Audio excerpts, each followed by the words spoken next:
जय श्री कृष्णा दोस्तों, हमारे YouTube चैनल गुरुजी मैथ में आप सभी का स्वागत है। आज हम लोग त्रिकोणमिति का अनुप्रयोग प्रश्नावली 9.1 के प्रश्न संख्या 11 को सॉल्व करेंगे। तो चलिए वीडियो शुरू करते हैं। प्रश्न संख्या 11 है कि एक नहर के एक तट पर एक टीवी टावर ऊर्ध्वाधर खड़ा है। टावर के ठीक सामने दूसरे तट के एक अन्य बिंदु से टावर के शिखर का उन्नयन कोण 60 डिग्री है और इसी तट पर इस बिंदु से 20 मीटर दूर और इस बिंदु को मीनार के पाद बिंदु से मिलाने वाली रेखा पर स्थित एक अन्य बिंदु टावर के शिखर का उन्नयन कोण 30 डिग्री है। तो टावर की ऊंचाई और नहर की चौड़ाई ज्ञात कीजिए। तो इस क्वेश्चन को हम एक चित्र द्वारा समझते हैं। इस क्वेश्चन में सबसे पहले दिया गया कि एक नहर है जिसके एक तट पर एक टीवी टावर खड़ा है और टावर के ठीक सामने दूसरे तट से टावर के शिखर का उन्नयन कोण 60 डिग्री है। सबसे पहले इस क्वेश्चन में दिया गया है कि एक नहर के तट पर एक टीवी टावर खड़ा है।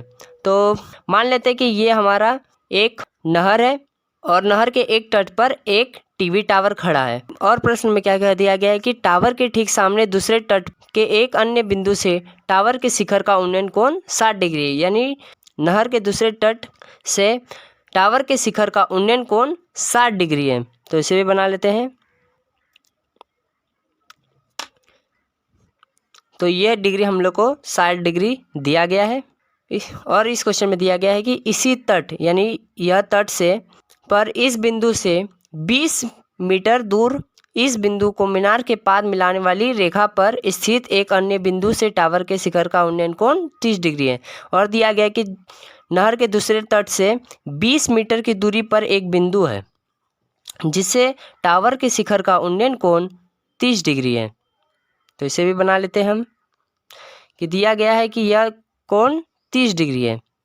तो इस क्वेश्चन में हमें टावर की ऊंचाई और नहर की चौड़ाई ज्ञात करनी है। तो हम मान लेते हैं कि ए बी हमारा टावर की ऊंचाई है और बी सी नहर की चौड़ाई है और बिंदु सी से 20 मीटर की दूरी पर एक बिंदु डी है जिसे टावर के शिखर का उन्नयन कोण 30 डिग्री है। तो हमें यहाँ पर ए बी यानी टावर की ऊंचाई ज्ञात करनी है और नहर की चौड़ाई यानी बी सी ज्ञात करनी है। तो हम लोग यहाँ पर ए बी एच मीटर मान लेते हैं और बी सी एक्स मीटर मान लेते हैं। तो इस क्वेश्चन में हम लोग जो जो मानेंगे तो यहाँ पे लिख लेंगे।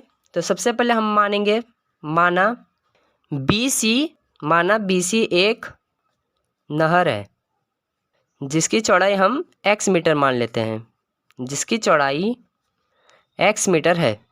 यहाँ पे हमने सबसे पहले मान लिया कि बी सी एक नहर है जिसकी चौड़ाई एक्स मीटर हमने यहाँ पे मान लिया है। और नहर के तट यानी बिंदु बी पर एक ए बी टीवी टावर ऊर्ध्वाधर खड़ा है। तो इसे भी लिख लेते हैं कि एक तट जो है बी पर एक टीवी टावर ए बी खड़ा है जिसकी ऊंचाई हमने एच मीटर मान लेते हैं, जिसकी ऊंचाई एच मीटर है, यह हमने मान लिया। इस क्वेश्चन में क्या कह दिया गया है कि नहर के दूसरे तट से यानी बिंदु सी से टावर के शिखर का उन्नयन कोण 60 डिग्री है। तो यह भी हम लोग लिख लेते हैं। और दूसरे तट सी से टावर के शिखर का उन्नयन कोण ए सी बी बराबर 60 डिग्री है। यह हमें क्वेश्चन में दिया गया है कि टावर के ठीक सामने दूसरे तट से टावर के शिखर का उन्नयन कोण 60 डिग्री है। और दिया गया है कि इसी तट से यानी बिंदु सी से 20 मीटर की दूरी पर एक बिंदु डी है। तो इसे भी लिख लेते हैं। इसी तट से 20 मीटर की दूरी पर एक बिंदु डी है जिससे टावर के शिखर का उन्नयन कोण 30 डिग्री बनाता है। तो लिखेंगे और बिंदु डी से टावर के शिखर का उन्नयन कोण यानी कोण ए डी बी बराबर 30 डिग्री। यह भी हमें क्वेश्चन में दिया गया कि इसी तट पर इस बिंदु से 20 मीटर दूर एक बिंदु डी है और उस बिंदु से टावर के शिखर का उन्नयन कोण 30 डिग्री है। तो यहाँ पे हमें टावर की ऊंचाई ज्ञात करनी है और नहर की चौड़ाई ज्ञात कर। सबसे पहले हम टावर की ऊंचाई ज्ञात करेंगे। टावर की ऊंचाई हमें यहाँ पे ए बी ज्ञात करनी है। तो लिखेंगे त्रिभुज ए बी सी में, त्रिभुज ए बी सी में हमें क्या दिया गया है कि कोण ए सी बी बराबर 60 डिग्री है। तो हमें यहाँ पर ए बी यानी लंब निकालने के लिए हम क्या करते हैं, टेन थीटा का यूज़ करते हैं। तो लिखेंगे टेन थीटा बराबर लंब बटा आधार। ये हमें पता है कि टेन थीटा बराबर क्या होता है, लंब बटा आधार। जहाँ हमारा लंब क्या हो जाएगा, ए बी यानी टावर की ऊंचाई, और आधार हो जाएगा बी सी जो है नहर की चौड़ाई। यहाँ पे हम थीटा का वैल्यू कितना रखेंगे, 60 डिग्री। तो लिखेंगे टेन 60 डिग्री बराबर ए बी यानी टावर की ऊंचाई जो कि हमने एच मीटर माना था, बटे बी सी यानी नहर की चौड़ाई जो कि हमने एक्स मीटर माना है। यहाँ पर टेन 60 डिग्री का वैल्यू होता है √3 बराबर में हो जाएगा एच बटे एक्स। यहाँ पे हम सबसे पहले टावर की ऊंचाई ज्ञात करेंगे। तो लिखेंगे एच बराबर हो जाएगा √3 एक्स मीटर। इसे हम समीकरण 1 मान लेते हैं। यहाँ पे हमने सबसे पहले टावर की ऊंचाई निकाल ली है जो कि है √3 एक्स मीटर। और अब हम नहर की चौड़ाई ज्ञात करेंगे। नहर की चौड़ाई ज्ञात करने के लिए लिखेंगे त्रिभुज ए बी डी में लिखेंगे कि समकोण त्रिभुज ए बी डी में हमें क्या दिया गया कि कोण ए डी बी बराबर 30 डिग्री जो कि क्वेश्चन में दिया गया है। यहाँ पे भी हम टेन थीटा का यूज़ करेंगे। तो लिखेंगे टेन थीटा बराबर लंब बटा आधार, जहाँ हमारा लंब क्या हो जाएगा ए बी और आधार हो जाएगा बी डी। यहाँ पे हम थीटा का वैल्यू कितना रखेंगे, 30 डिग्री। तो हो जाएगा टेन 30 डिग्री बराबर ए बी यानी एच मीटर जो कि हमने माना था, बटे बी डी।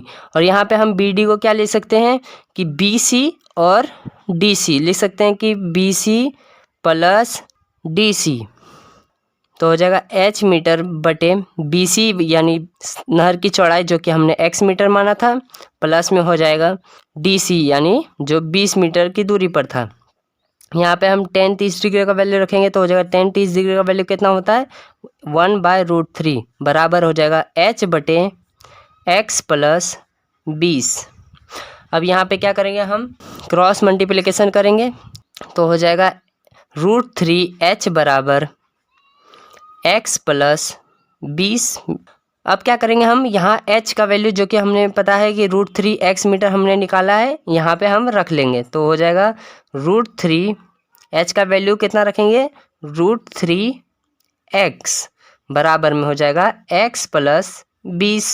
यहाँ √3 गुना √3 हो जाएगा 3x बराबर में हो जाएगा x प्लस 20 मीटर।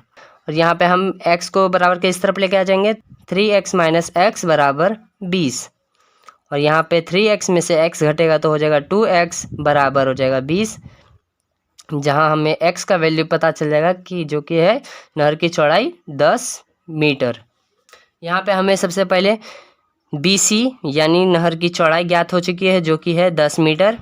अब हमें नहर की चौड़ाई ज्ञात हो चुकी है, अब हमें टावर की ऊंचाई ज्ञात करनी है। तो ऊंचाई के लिए हमें पता है कि जो समीकरण 1 में x का वैल्यू रख देंगे तो हो जाएगा h बराबर √3 x का वैल्यू कितना रखेंगे, 10 मीटर। 10 मीटर बराबर में हो जाए 10√3 मीटर। तो यहाँ पे हमें टावर की ऊंचाई कितना निकला, 10√3 मीटर। तो लिखेंगे अतः टावर की ऊंचाई 10√3 मीटर और नहर की चौड़ाई 10 मीटर है। अगर ये वीडियो आपको अच्छा लगा तो इसे लाइक कर, चैनल पर नए हो तो चैनल को सब्सक्राइब भी कर लेना, जिससे आने वाली वीडियो आपको सबसे पहले मिले। इस वीडियो में इतना ही। जय श्री कृष्ण।